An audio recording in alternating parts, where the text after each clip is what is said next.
My dear brother, my dear sister, have you noticed how a funeral changes the air in a city? People drive slower, voices fall to a whisper. For a short while, the world remembers that life is fragile. Then the noise returns and we forget again. But maybe you haven't forgotten. Maybe you have felt a quiet tug, the sense that your own chapter is turning its final pages. It can be frightening, yet it can also be a mercy, because awareness is a gift that helps the heart prepare. Tonight, let us sit together calmly, kindly, and look for 7 gentle signs that a believer might be approaching the end of this worldly journey. These signs are not a verdict. They are lanterns on the road, reminders to turn back to Allah before the last breath leaves the lips. Sign 1, a sudden softness of heart. There are moments in life when something shifts deep inside your heart. You might not even notice it at first, but then suddenly things that never used to move you do. You hear the Quran being recited, and instead of just listening with your ears, you feel it land in your chest. A verse you've heard 100 times before now makes you pause, cry, reflect. You don't even know why, but your eyes fill with tears and your heart feels soft, almost broken, but in a good way. It might be something small, a baby's smile that reminds you of innocence, a calm breeze brushing your face that makes you think of Allah's mercy. Or maybe it's just the adhan, the call to prayer echoing in the distance, and for once you stop what you're doing and just listen, and it stirs something in you. You feel emotional, you feel grateful, you feel awake. That, my brother, my sister, that is not random, that is not weakness, that is not mood, that is rahmah, mercy, a gift from Allah. It means the heart is waking up. It means your soul is starting to remember what it was created for. Many people live their whole lives with hearts that are hard, untouched, distracted. Nothing affects them, nothing moves them. But if you find your heart softening, it means Allah is allowing you to feel what truly matters again. He is giving you a moment to return before the final return. It's like a gentle knock on the door of your soul. That softness, use it. Don't let it fade. Don't let the noise of the world cover it up again. When your heart feels this way, run toward Allah. Say astaghfirullah. Cry in sujood. Talk to Him, even if you don't know what to say. Just be real with Him. Sometimes these moments are rare. Sometimes they come before major changes in your life. And sometimes they come to prepare you for your final moments, your meeting with the one who gave you this heart in the first place. So don't ignore it. Don't waste it. When your heart starts to feel again, it's not weakness. It's a signal, a gentle, sacred reminder. You are still alive. Your heart is still beating. And your soul still has a chance. Sign 2, a powerful pull towards Salah. There comes a time in your life when something changes quietly but deeply. You used to struggle to wake up for Fajr. You would turn off the alarm, roll over, and tell yourself, just 5 more minutes. And most of the time, those 5 minutes turned into missing the prayer entirely. But then without anyone pushing you, without anyone reminding you, your heart starts to feel different. The alarm goes off, and this time you don't fight it, you rise. Your body may still feel sleepy, but something inside you is already awake. You walk to make wudu, and there's no laziness, just peace. It's like something invisible is pulling you to the prayer mat. Not out of guilt, not out of habit, but out of love, out of longing. This is not something you forced. This is Allah calling you back. This is Allah choosing you gently, quietly to stand before Him before the world wakes up. Fajr becomes your moment of peace, not your struggle. The sujood, placing your head on the ground, feels like coming home. You stay there longer than usual. You cry, or maybe you don't. But inside something feels calm, whole, honest. The Prophet Muhammad ﷺ said, the closest a servant is to his Lord is in sujood. So when sujood starts to feel like safety instead of duty, like healing instead of routine, understand this, it is a gift. Not everyone gets it. Not everyone answers the call when it comes. But if you feel this pull towards Salah, especially when no one is watching, it means Allah wants you near. It means He is giving you a private moment with Him before He calls you to your final meeting. So take it seriously. If you're finding yourself drawn to Salah, if the prayer mat feels like comfort, if your day doesn't feel right without talking to Allah Haven, if it's just 2 minutes of whispering in sujood, then no, you are being guided. You are being prepared. And the one preparing you is the most merciful, who never turns away a heart that sincerely returns to Him.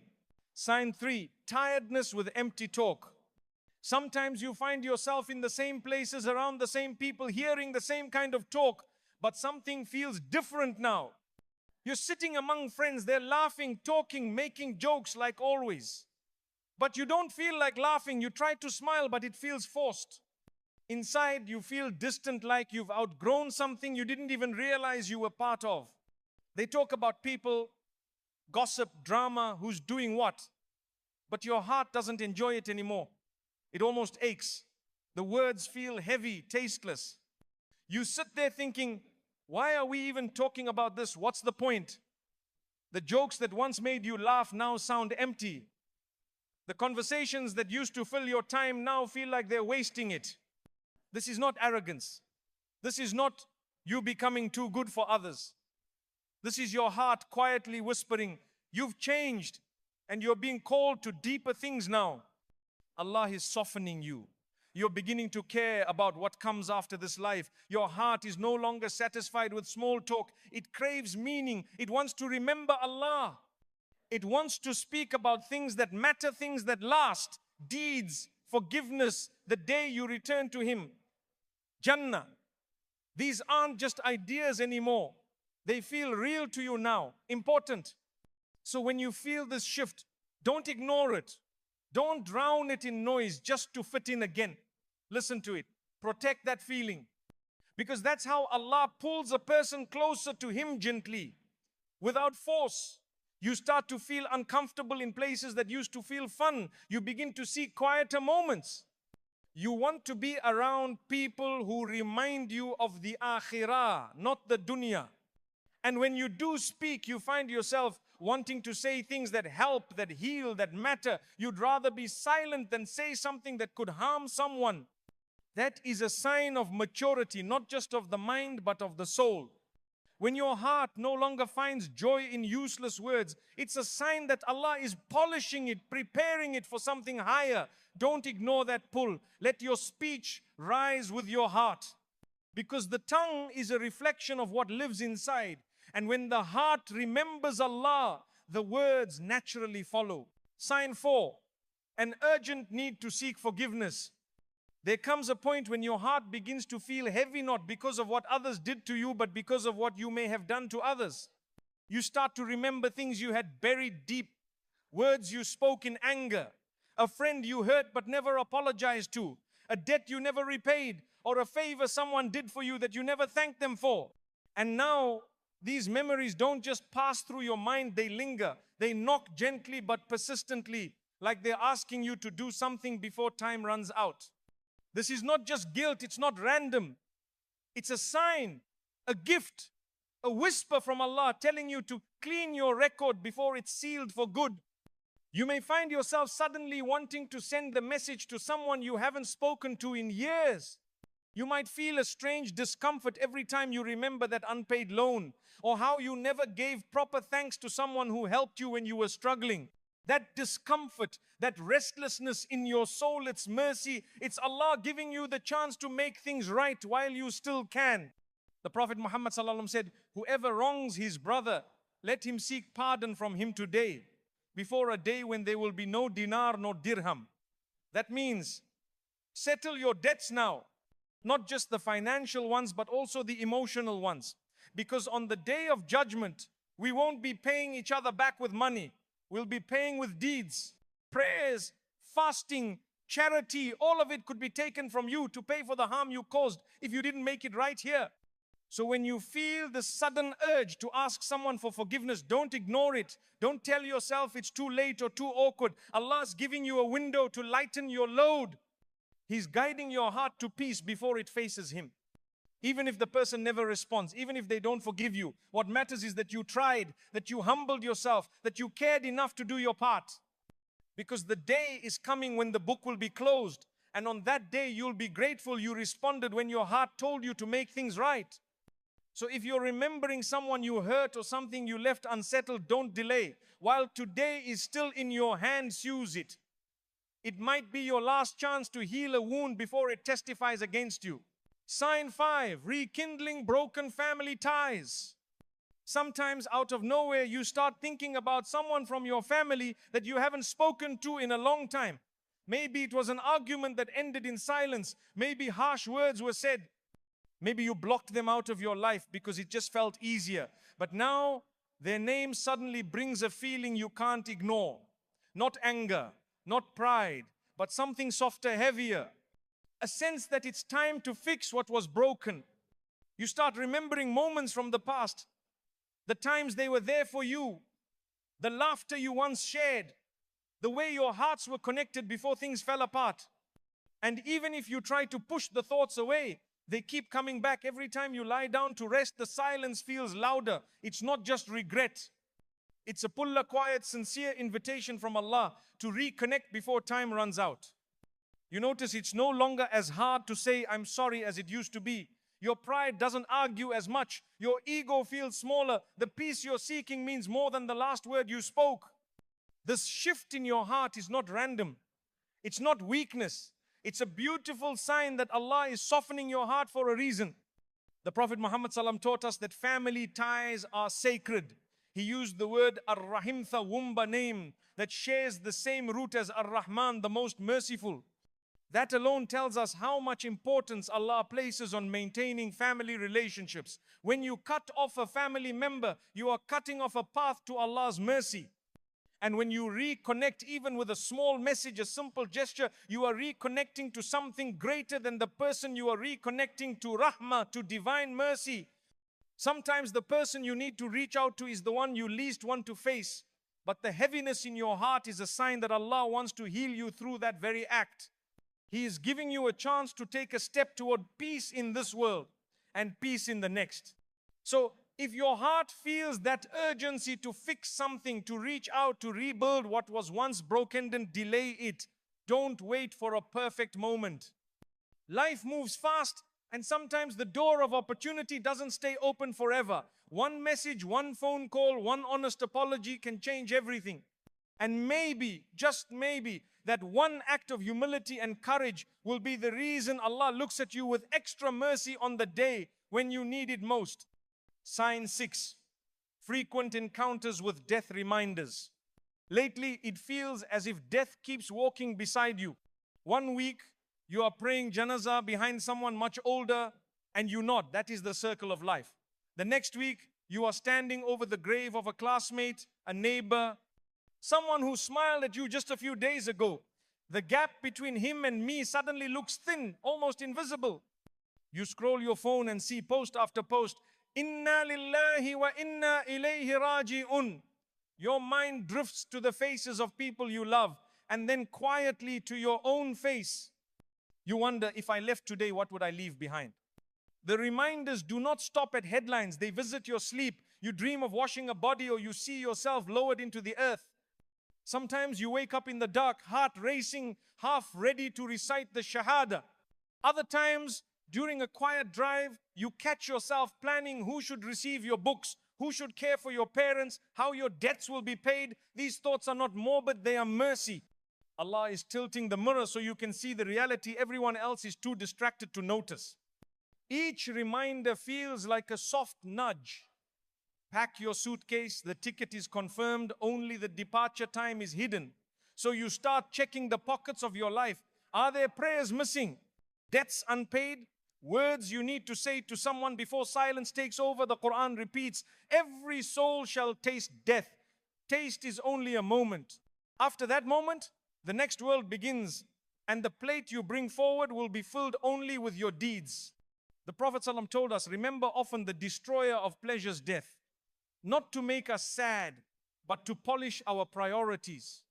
When the heart remembers the grave, grudges feel heavy, gossip sounds silly, and sins lose their shine. You find yourself choosing kindness because you may never get a second chance to fix a harsh word. You give charity because money looks safer in your book of deeds than in your bank account. You pray Fajr on time because you don't know if you will live to see the sunrise tomorrow. If funeral notices keep knocking on your door, open it, let the lesson enter, let it clean the dust of your intentions. Death is not the end, it is the border crossing. The wise traveler uses every breath here to make the welcome on the other side warm and bright. May these constant reminders not frighten you, but free you to live sincerely, love quickly, forgive easily, and meet Allah with a heart that is light. Sign 7, a quiet contentment with meeting Allah. There may come a day when you sit alone and feel something you cannot quite name. You have hopes, you have plans, but they seem lighter now, like suitcases you could set down at any moment. It is not depression and it is not laziness. It is a gentle stillness. You look at your achievements on earth and they feel small next to the thought of standing before the one who created you. Of course, there is a splash of fear. Every student feels nervous before the final exam, but beneath that tremble sits an unexpected peace, a quiet alhamdulillah that rises from the soul itself. This calm does not mean you dislike life. You still smile at children, you still sip tea with joy, you still work hard. But you see these moments as gifts on a journey rather than trophies to cling to. When someone praises you, the heart replies, all credit belongs to Allah. When someone offends you, the heart says, let it go. I am almost home. You begin to measure your day, not by how much wealth you earned, but by how many times your tongue remembered Allah, how many people you helped, how many sins you pushed away, even when no one was watching. You find yourself drawn to quiet acts of worship. Dhikr feels like breathing fresh air. 2 extra raka'at after Isha feels sweeter than another hour scrolling a screen. Charity slips from your hand more easily because you trust that nothing you give in His path is ever lost. When you raise your hands in dua, you do not bargain the way you once did. Instead, you say, Ya Allah, if you are pleased with me, that is enough. The Prophet ﷺ said, whoever loves to meet Allah, Allah loves to meet him. When that love begins to bloom, do not hide it and do not be ashamed. Feed it with Quran at dawn, with istighfar at dusk, with a smile to someone who needs hope.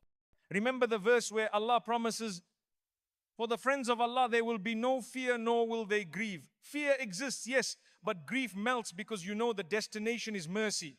Picture a traveler who has finished packing. The ticket is booked, the bags are zipped, and the house is in order. He still enjoys the last evening with his family, but his heart is already at the gate, excited for the journey. This is not surrendering to failure, it is graduating with grace. If you feel that readiness, thank Allah for polishing your heart until He could see His reflection inside it. Keep it shining with dhikr and good deeds, and when the time arrives, you will step forward not as someone losing the world, but as someone finally returning to the most loving host who has been waiting all along. My beloved listener, if you recognize even one of these signs, do not panic, respond. Add 2 extra rakahs tonight. Give a quiet charity no one knows about. Call your mother just to hear her dua. Place your head in sujood and empty every secret sin onto the prayer mat. Remember, Allah's door never closes.